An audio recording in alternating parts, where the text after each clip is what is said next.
Check in for week 3. This week sucked. Today's Monday of week 3. I did not do this video yesterday. And you know the worst part? I was really looking forward to doing this video yesterday. I only did 4 out of 7 of my morning pages. I had a hard time getting the tasks in. Also, my artist date kind of didn't happen. This week was just a really big struggle, and I want to talk about all of it, and I will. Starting with the morning pages. The morning pages did not go well. When I first wake up, I don't want to write 3 pages and do affirmations. I don't want to do that. I'm starting to resent the practice of morning pages because they are a chore. I really don't want that to happen. What's really been getting in the way so far of my progress with this process is personal habits and routines. It makes me really fucking angry that I feel like it's harder for me than it is for the average person to just have a normal routine, and it's harder for me to carve out time in my day for this. And maybe you might say that's making excuses, but like the bottom line is I do have an executive functioning disorder. Like I have things about me that the average person doesn't that requires accommodation. My fight against wanting to do accommodations happened because I was like, well, if I'm doing the artist way, then I can't make accommodations because then it's not the artist's way. Then it's the artist's way except this. But actually, no. Making accommodations for something does not fundamentally change the thing. It pisses me off that the verbiage, it's anti-inclusive. It is anti-diversity. It is anti-accommodation. It's fucking ableist. Not everybody is on a morning cycle, and not everybody can do the same thing every single day. Not everybody's capability should be judged on the basis of whether or not they're able to do the same thing every single day for 12 weeks. It's incongruent with me, but do I think that the author of this book had the kind of, I don't want to say issues, and I don't want to say disabilities, even though technically it is. Do I think that she struggled with the kind of obstacles that I struggle with? No. And do you know why? Anybody who asks a group of people to show up and do the same thing every single day for 12 weeks has no sense of accommodation at all. And they have zero experience with what it actually is to live as a person with chronic executive functioning disorder and chronic low spoons. So I'm a chronic low spooner. I already have a hard time doing my laundry, doing the dishes, waking up in the morning, doing things that to most people doesn't require effort. Those things require effort for me. And so to add this onto it, and I knew that I was taking on a lot, but I was still willing to do it, and I am still willing to do it. I'm not telling you that I'm wanting to back down, but I am saying that we need to stop here and pause here, and instead of trying to barrel my way through this for another, what's 12 minus 7? I mean, oh my god, 12 minus 3. For another 9 weeks, I don't want to barrel through this with disregard to my own health and wellness for Stop fucking bouncing, you stupid app!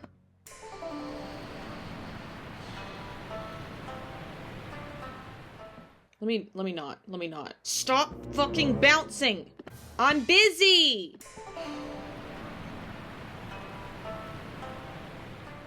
Instead of sitting here complaining about the morning pages, saying that the morning pages don't work for me and that I'm not going to do them, let's make accommodation. So, the only time that I've gotten a hit of dopamine from doing them, which is naturally the only way for me to continue doing anything, is when I've done them somewhere else. Last week I did them in local coffee tea shop. Actually, it was about like at 6 p.m. So my 6 p.m. pages. Here's what I've learned about myself. Doing it at all is better than doing it poorly. I didn't want to start to rely on, making things easier. And I wrote this in one of my morning pages. I used the, allegory of, is that right? Illusion? I don't know. Illusion, Michael. When I was teaching myself endurance running, it was a lot easier to not walk during my endurance run when I was not walking. Once I started walking in my endurance run, it became a lot easier to keep walking. And so that was kind of my philosophy with morning pages. If I start to make these accommodations, it's going to be a lot easier for me to keep making the accommodations. But the whole purpose of making the accommodation is because this process is not worth me getting burnt out on. In the structure of my entire life, this book and this span of 12 weeks is not worth me burning myself out so that I can't move forward after it's over. So I don't care I don't care. Yes, I'm going to make accommodations. Let's talk about them. Number 1, try and do your morning pages in a location that is not your house. If you don't want to leave your house for the day, but you still want to do your morning pages and you're struggling to do it at your desk, don't do it at your desk. Go outside. You work better when you are in a place that is aesthetically pleasing to you. Number 2, if you can't write 3 full pages and affirmations, then double space your pages. Double space. It's valid for essays. Why can't it be valid for stupid fucking morning pages that nobody even looks at? Double space it. And I will be honest, because the rule is 3 pages, I want to do the 3 pages, but double space it or do a smaller page. Okay, so that's my ideas for your accommodations. Let me know over the course of when you check in next week, let me know how those accommodations worked for you. I'm really curious. Let's move on because I've already been talking for 15 minutes. Okay. This week, my artist date didn't really work out how I wanted it to. Here's what I learned.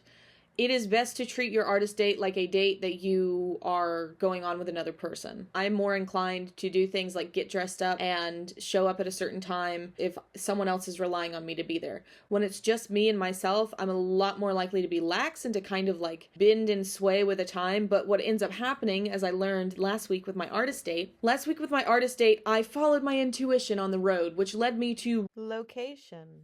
I was so hungry by the time that I got there because I hadn't eaten all day and so overstimulated that instead of being able to just pick somewhere to go eat, and also I was like, I don't need to spend money. I ended up stopping at Dairy Queen and watching James Turner on my phone. And then I had to drive home in the dark and it was scary. Throughout the mountains, which was scary. I did get to see some rivers and feel connected to the land, and that's important for me and my inner artist, but what I learned is that I need to treat my artist date like an actual date. I need to set aside a day and time, and then I need to adhere to it.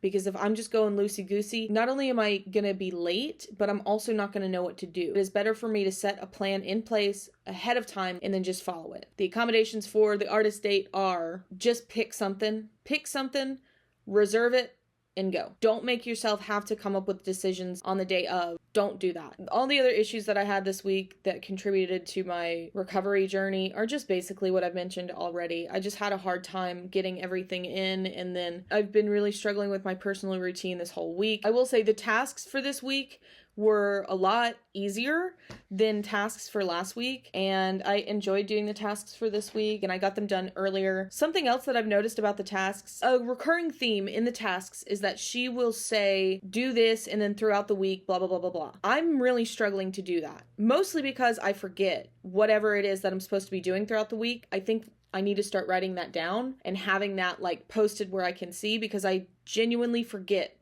Like, once I close that book and I'm done with my tasks for the day, I completely forget whatever it is that she told me to do throughout the week. Like, for example, one of them was to read the basic principles once in the morning, once in the evening, which, oh my God, what the are you, a antibiotic? Like, God. So, I don't like that. I don't like having demands on my time. And you might ask yourself, well, why are you doing this program? That's exactly what it is. Shut up. Leave me alone. Let me work through my own shit. It has nothing to do with you, all right? As far as mantra for this week goes, I don't have one. Actually, no, I do have one. It is very similar to the thread of last week, but a little bit different. I had a fixation on the idea of being good enough to make it. What's actually important in the industry that I want to go into is audacity. Yes, audacity. The same thing that you say about American men whenever they do something that's out of pocket and you think, who do they think they are?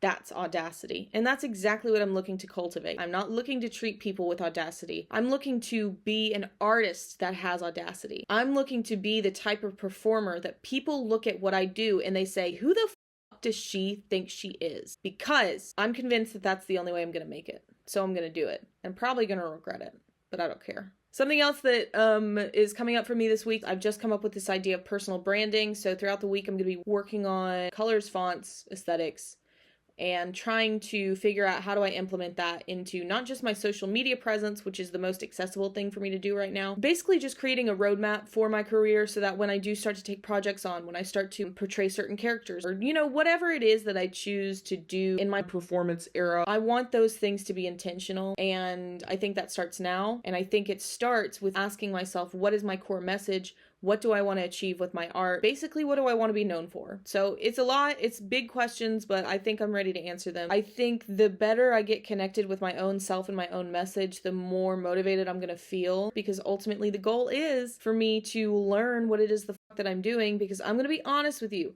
I don't know anything about the industry that I'm looking to break into. And I also don't have any technical or practical skills when it comes to the job that I want to have. I want to gain knowledge and education so that I know what I'm doing, because it's going to give me a lot more confidence if I can have the tools of knowledge at my belt. I think it starts here. It starts with personal branding, cultivating a message, and deciding how I want to be seen. This is going to be fun to edit. Oh, I never said the mantra. The mantra is, it'll be better if I just show you. If you aren't audacious enough, you'll never make it. Disproving the previously held belief, if you aren't good enough, you'll never make it. That's untrue. People land brand deals and gain fame and sell out fucking stadiums and garner a huge audience of people and make tons of money. And they aren't really good at what they do. That's not what matters. Being good at what you do in this industry doesn't matter. Now, it's something I personally want to do for my own personal achievement, but as far as succeeding in terms of status and wealth, it doesn't matter. This does. You have to have the audacity and you have to prove it. I'll see you next week.